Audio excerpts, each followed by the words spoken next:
20th, all road leads to ASO Abuja to protest against NNAMDI KANU illegal detention.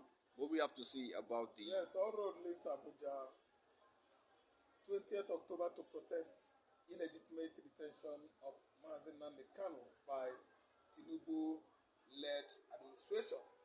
It's a protest organized, initiated by Omoyele Chowore of Sahara Reporters, who accused federal government of Nigeria of lopsidedness, on the way it handles NNAMDI KANU's, problem.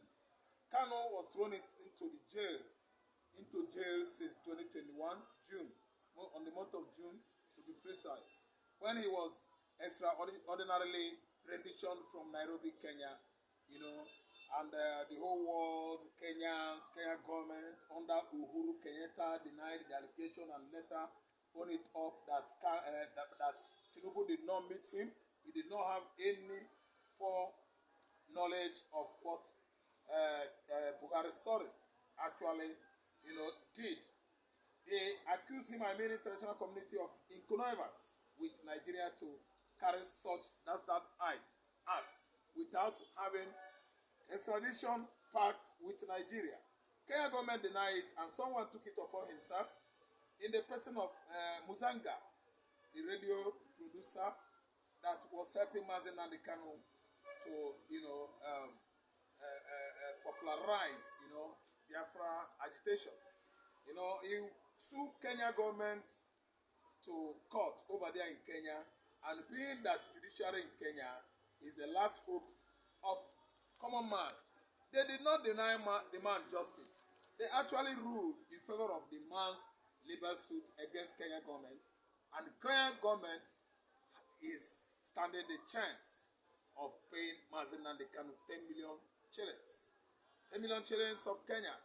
Kenyan currency, if converted into Nigerian naira, it is 120 million naira. That issue is signed and closed.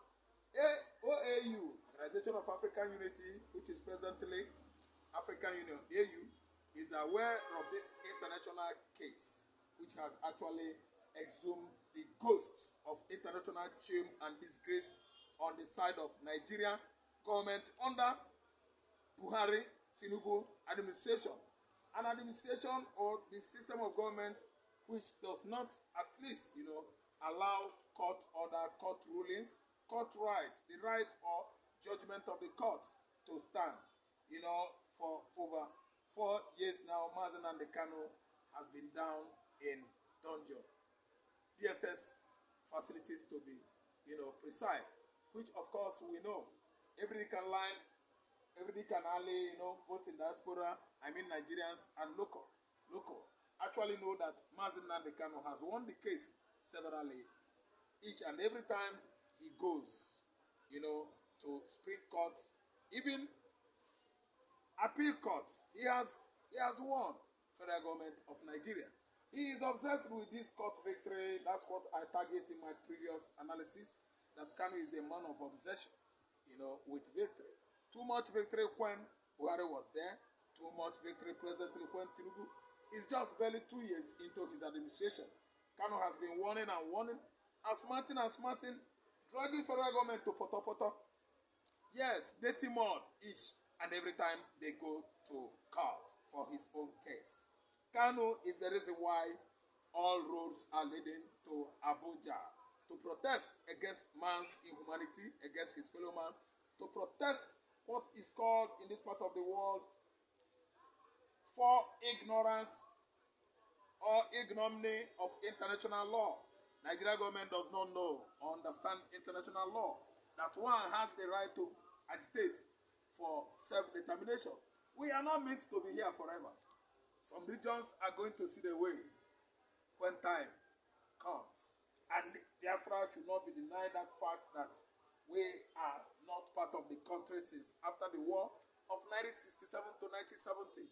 That's why Omoyele Chowore stood on his feet, inviting the whole Igbo elites, the whole Igbo billionaires in America, UK, all over Asia and Europe. They are all grazing the peaceful protest. As if that wasn't enough, I would like to assure you that all roads are leading to ASO Rock. All Igbo Army veterans in America, they are coming to protest, to actually tell it right on the face of the man in charge of ASO Rock, Bola Ahmed Tinubu, that he is president does not mean that he could chook his arms. It will be choking hands into the Igbo man's eyes. We are more than what Tinubu actually thinks we are. KANU is overdue for release. Why are you releasing Sunday Igboho? Giving him all the chances to go free. Igboho has been reintegrated with his family many months ago, while that Igbo man is just left alone simply because you are Tinubu, a tribalized, highly ethno-centered man. You know, allowing your brother to go, leaving that young man, Mazi Nnamdi Kanu, to die in jail. All Igbos in Nigeria are against that kind of gesture. The Igbos in diaspora, they are the one, blowing the top that Tinubu should take his serious time. Then again, the person we know that should be nailed on the cross is Bayo Onanuga, the man that always come out and threaten the Igbo nation, yet are claiming that cyberbullying is going on around Nigeria, while he himself that is supposed to be living by example is the one that has been abusing the Igbo nation on and on anytime he comes on social media. Bayo Onanuga should take his serious time. 20th October, everybody, Igbos locally, Igbo internationally, everybody are going to ASO Rock to circle the presidential villa. No space for anybody to leave that venue because it is a dirty case that should be tidied up. We have lots and lots of things to tidy up with ASO Rock. An ASO Rock that has employed, appointed, given highly, placed position only to people from Yoruba extractions. It has many things to explain to the Igbos come 20th October 2025. All roads are leading to that place, media houses, everybody, to actually disseminate the information from ASO Rock into the outside world. What should be transpired that day? What is going to be done about an innocent man that has not killed anybody? He has not shot any gun. He has not stolen any property. He is just agitating for emancipation of Biafra. Biafra is a nation we know that existed almost 500 years or more before the colonial era where Nigeria was actually, emanated. Nigeria is an idea of British man.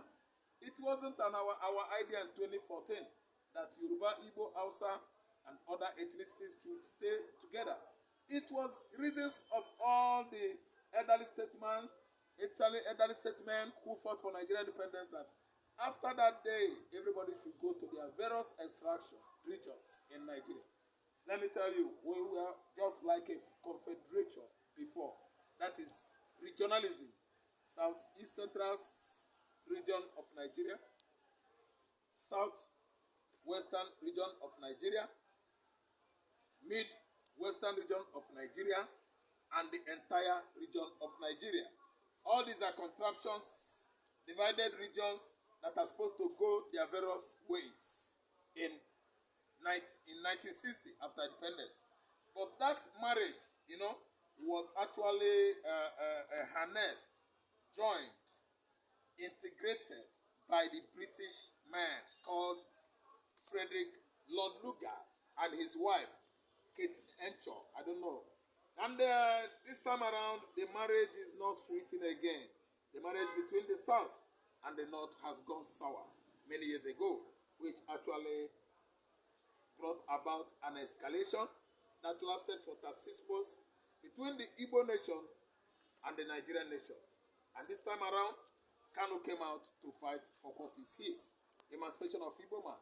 He's fighting against marginalization of Igbo man, exploitation of Igbo man, persecution of Igbo man. In fact, exclusion of Igbo man in the political system of this country. Our silence is too much.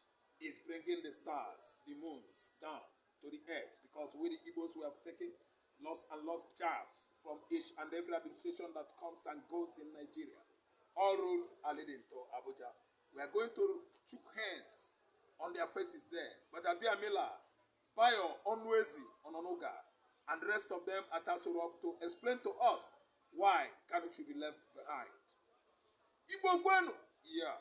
Igbo na kwenu? Yeah. Anti-Igboism should stop. Thank you.